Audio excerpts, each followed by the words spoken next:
G'day, I'm Warwick Schiller, and today I want to talk to you a little bit about how having good lateral flexion can turn into a good backup. So little Bundy here, he's got quite good lateral flexion on both sides, and surprisingly enough, when I close my fingers right here, he is really soft when he backs up as well.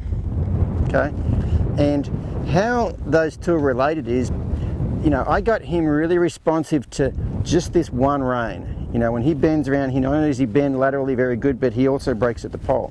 Okay, so I got him good at one rein, then another rein, and then it wasn't that hard to teach him to be responsive really well to both reins. And that's a principle that all good horse trainers use, doesn't matter what you're doing. And I have a friend of mine who lives in another country, and he trains horses for movies, and we're talking about teaching horses to lay down one day, and he was talking about, he said, how you guys, when you lay horses down a lot, you get that one leg up and they go down on one knee and then they put their head on the ground and they lay down.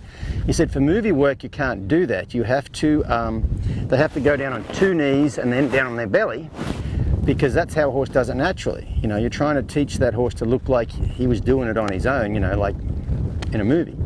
And I said, well, how do you teach that? And he said, oh, I'll show you the process. I mean, he didn't show me how to teach it, but he showed me what the cues were and what the process was.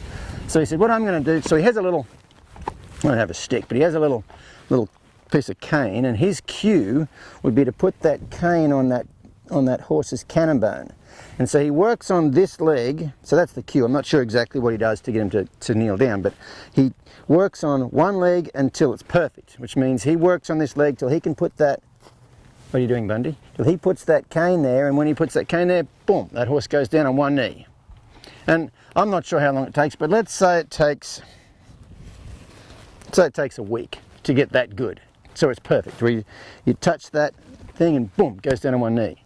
Then what he does, he comes around this side and he spends a week teaching this one to be perfect. At the end of the week, boom, that one's perfect. But it's been a week since he's worked on the other one, so he comes back around here and takes 2 more days to get this one until it's perfect again. And then, it's been 2 days since he worked on this one, he comes around here and it takes another 2 days to get this one where it's perfect again. So now he's been working for 2 weeks and 4 days to get this thing working. And then he comes around here and starts working this one again. It takes him 2 hours to get this one perfect. So then it's been a while since he's worked on this one. It comes around here and takes him 2 hours to get this one perfect. You have an itch there, Bundy. And so on and so forth, until he gets to where he can come around here and this one is perfect, and then he can come around here, ooh, and this one's perfect. Then he goes and checks on this one and makes sure it's still perfect. Yep, it's still perfect. Then he goes and checks on this one and says, oh, it's still perfect. And then what does he do? He takes that, just step back there a second, Bundy. He takes that cane, and the first time he asks that horse to do both at the same time, he takes that cane and goes like, boom, like that. What's that horse do? Boom, just goes straight down. Because this one works perfectly, and this one works perfectly separately from each other. And he makes sure they are both perfect, working perfectly the first time he asks separately from each other before he adds them together. And then the first time he asks the big thing to happen, it happens. So, you know, we use those principles a lot in horse training. It doesn't matter what discipline you're training for.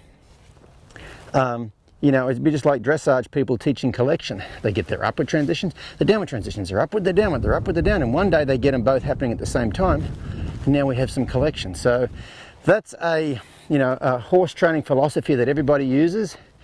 So just think about that. If you're doing something that requires 2 things, make sure they're both working perfectly well before you try to add them together. Hope that helps.